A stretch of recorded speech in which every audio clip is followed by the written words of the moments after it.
दोस्तों नमस्कार। बिहनिया संजय से मैं कौशल तिवारी। डॉलर के मुकाबले रुपयों के गिरते स्तर के आंकड़े आपको कहीं से भी उपलब्ध हो जाएंगे, लेकिन सत्ता के लिए कोई कितना गिर सकता है यह आंकड़े जुटाना बेहद मुश्किल है।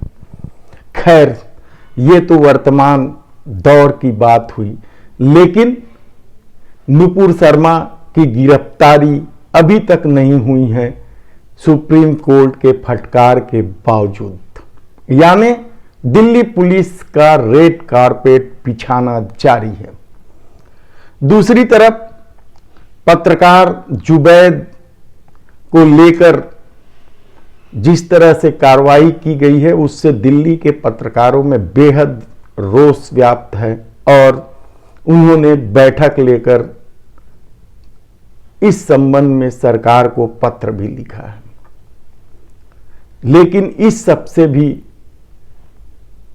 इतर एक बात यह है कि छत्तीसगढ़ में सत्ता से जुड़े कारोबारियों और अफसरों के यहां यानी 27 ठिकानों पर आयकर विभाग ने जो छापेमारी की है, वह छापेमारी से क्या बरामद हुआ है, क्या कुछ मिला है, इसका खुलासा आयकर विभाग बाद में करेगा। लेकिन हवा में तैर रहे हैं कि कोई कहता है 12 करोड़ नगद, कोई 15 करोड़ नगद और बेहिसाब सोना बरामद हुआ है।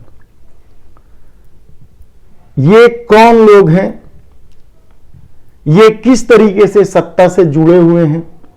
क्या इनमें से वे लोग हैं जो विधायकों के दिल्ली में प्रदर्शन के लिए जिस तरीके से खर्च किए गए थे उसमें शामिल हैं, या कांग्रेस के फंडिंग के लिए जो लोग शामिल हैं? इसका विस्तार से हम चर्चा करें। इससे पहले हम बता दें कि इस छापेमारी के बाद छत्तीसगढ़ के मुख्यमंत्री भूपेश बघेल बेहद नाराज हैं और उन्होंने केंद्र सरकार पर हमला बोलते हुए कहा कि महाराष्ट्र में सत्ता बदल गई है, इसलिए महाराष्ट्र में स्थित ईडी, आईटी, सीबीआई के दफ्तर अब विपक्ष वाले राज्यों में पहुंच जाएंगे। अब ईडी, आईटी और सीबीआई वाले छत्तीसगढ़ आएंगे, राजस्थान जाएंगे, दिल्ली में रहेंगे और दक्षिण भारत के दूसरे राज्यों में जाएंगे। भूपेश बघेल ने जिस ढंग से यह हमला किया है वह इसलिए भी हैरान कर देने वाला नहीं है, क्योंकि यह परसेप्शन केंद्र सरकार का बन गया है कि वह विपक्ष को ईडी, आईटी और सीबीआई के द्वारा परेशान कर रही है। तब सवाल यह है कि क्या देश में राजनीति अब इसी ढंग से चलेगी? विपक्ष को बदनाम कर देना, विपक्ष को खरीद लेना या विपक्ष को जेल में डाल देना की रणनीति जिस तरीके से इस देश में चलने लगी है, वह क्या आने वाले दिनों में अमित शाह के उस दावे को पूरा करेगा जो 40 साल तक भाजपा युग की बात की जा रही है? लेकिन इस सब के बावजूद छत्तीसगढ़ में जो छापे की कार्रवाई हुई है, उसे लेकर आयकर विभाग ने अभी तक कोई खुलासा नहीं किया है। इस खुलासे में विलंब की वजह भी नहीं बताई जा रही है। शायद इसमें कुछ और खेल हो। पहले भी छत्तीसगढ़ में सत्ता से जुड़े लोगों के खिलाफ आयकर विभाग ने छापेमारी की कार्रवाई की है। क्या मिला, क्या नहीं मिला, बहुत ज्यादा जानकारी बाहर नहीं आई।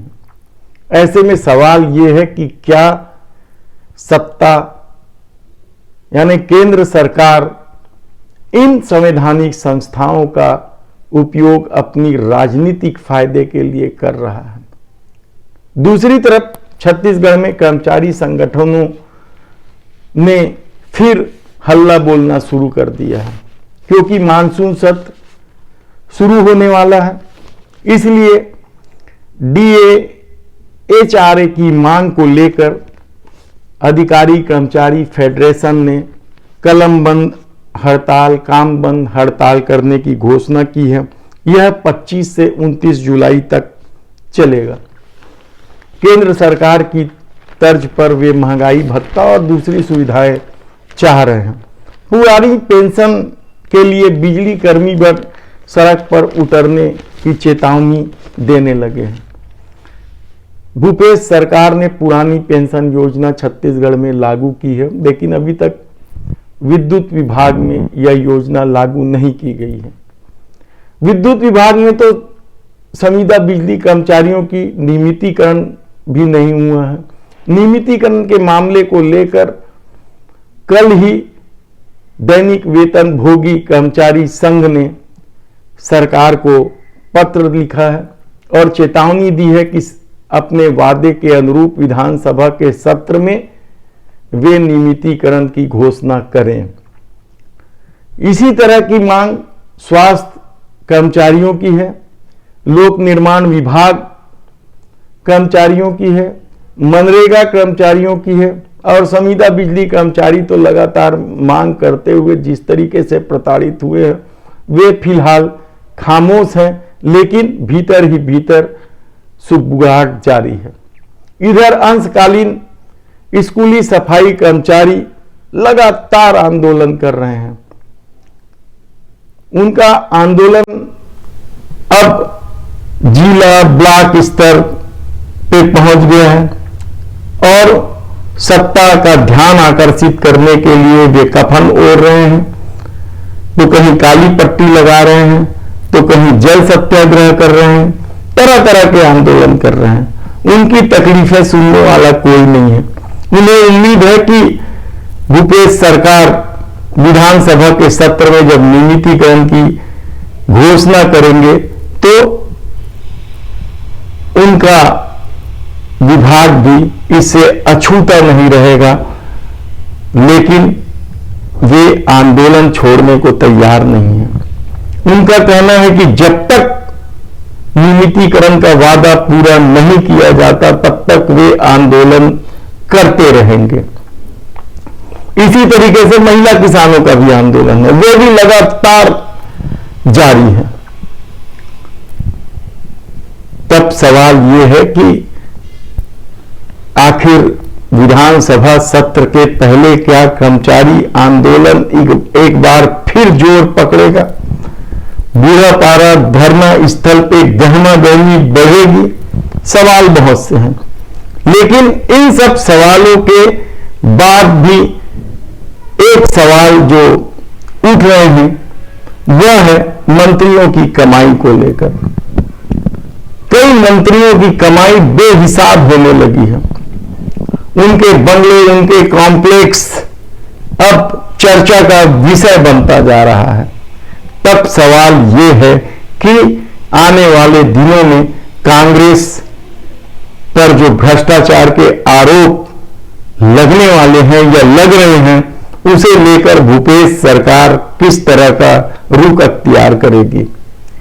क्योंकि नरवा गरवा घुरवा बाड़ी और किसानों को लेकर जिस तरीके से भूपेश सरकार ने, शिक्षा के क्षेत्र में भी जिस तरीके से भूपेश सरकार ने काम किया है, उसकी निसंदेह तारीफ तो हो रही है, लेकिन भ्रष्टाचार को लेकर भी अब सवाल उठने लगे हैं।